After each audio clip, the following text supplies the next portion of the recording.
documentation is HTML-based, so the forward null checker will find instances of code where a pointer is checked against null, and then it's later dereferenced. Dereferencing a null pointer is going to cause a program to crash. And typically, this defect results from a programmer checking a null in a particular path or on a particular condition, and then forgetting about the possibility of null in a different code path. So let's go back to that bug. In this case, info is being compared against null. Hopefully you can see as I hover over the variable, it gets highlighted. This is part of the software DNA map where we know every place a variable is being used inside of a function.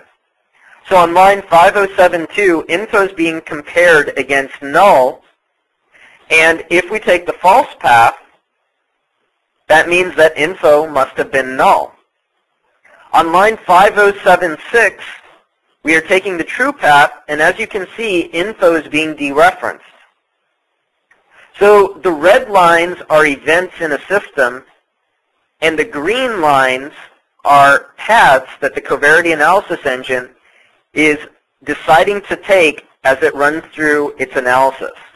It's important to note that we are a static analysis tool, so we don't know if or if not this path will actually occur at runtime. But the important part also is that most customers' regression tests only cover about 20% of the total number of paths in their code.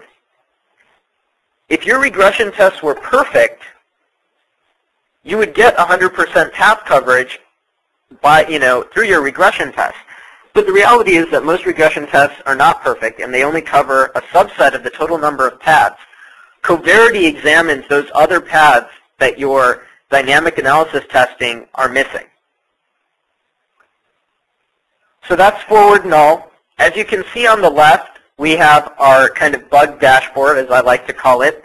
Every bug starts off as uninspected, unknown, and undecided. So it's uninspected, unknown, and undecided, and you can set up automatic ownership. In this case, we have it turned on. And as a developer triages the bug, they usually change the action. So this bug, for example, the action might be to fix it, the severity is major, and the classification is that it is truly a bug. The great part about marking these different types of status for the bug is that on subsequent runs, we are able to show you what the new bugs are. So for example, somebody has already triaged the bugs in these previous 5 runs, and on run 14, there's only 2 new bugs that somebody has to look at. And this is very important because if you've used tools like lint before, they don't have this concept of state. It's important to store these defects because over time, somebody might be generating thousands of defects in a code base, and you do not want to have to re-triage these defects. Let's move on to another type of bug. This is an overrun static, so this is commonly known as a buffer overflow. Somebody is taking size of notify info data table here, and what the covariance analysis engine is saying is that there's an overrun of the static array of size 50 at position 799. That's a little bit unusual. I'm going to use the cross browser, we call these XREFs, to click on notify info data table. As you can see here, right now we're in srv underscore spool ss underscore nt.c. When I click on this table, it's going to take me to the definition inside this file where notify info data table is defined. So I'm going to click on it. Oops. And as you can see, this array is actually an array of structs. So what the programmer meant to do was do size of notify info data table divided by the size of the struct. When you take size of an array, it's going to give you the size of that array back in bytes, not in elements. You have to divide by the size of the element in the array to get the number of elements, the true number of elements in the array. So as you can see, Jeremy Allison of Samba also agreed that this was a bug, and he's already gone ahead and fixed it. Here's a resource leak. On line 3552, we're calling an allocation function, file lines load. The details hyperlink, this is part of our interprocedural analysis, will take you to the function where memory is being allocated. If I click on the details hyperlink, we are now in file util_file.c. There's a function file underscore lines load, and we are saying that we're returning storage directly from this allocation function. Excuse me. If I return file lines parsed, there's actually storage allocated by that function. So I'm going to click on it. And as you can see here, RET has been assigned allocated memory, and we are returning that piece of allocated memory. We have breadcrumbs on top to tell you what the call chain is for this particular defect. So if I bounce back to the defect, lines is getting allocated some memory. We are taking the true path here. Inside of this macro, there are some paths that are being taken, but we return without freeing the storage lines.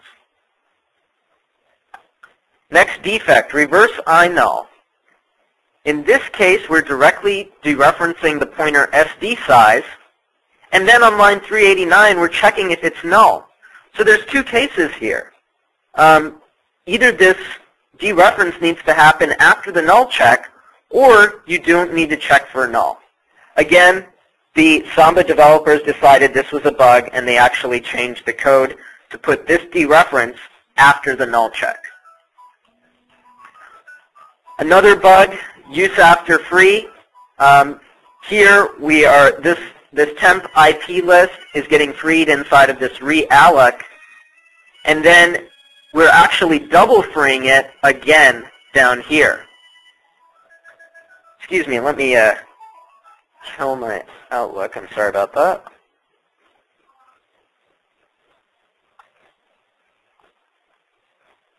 In this case, we are going to look at an uninitialized variable. So we declare domain, and then we are taking a certain number of paths here. And if I come down here, we're going to done, which is a label inside of this function. If I highlight domain and scroll down a little bit, you can see that domain is almost being set in one of these other functions. Domain is being used on line 332, but if we go to done, we're actually going to skip over that initialization and the other uses of it, and then we're going to use that uninitialized value as an argument to the function fprintf.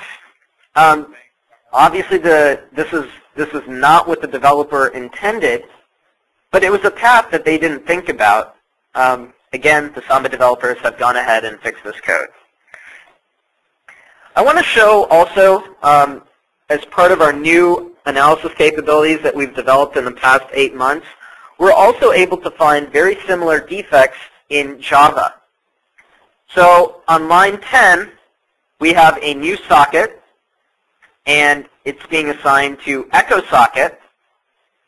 And then if we take this path where we have an exception, we're going to skip over the close, and then we're going to take the true path here, and then we reach an error state.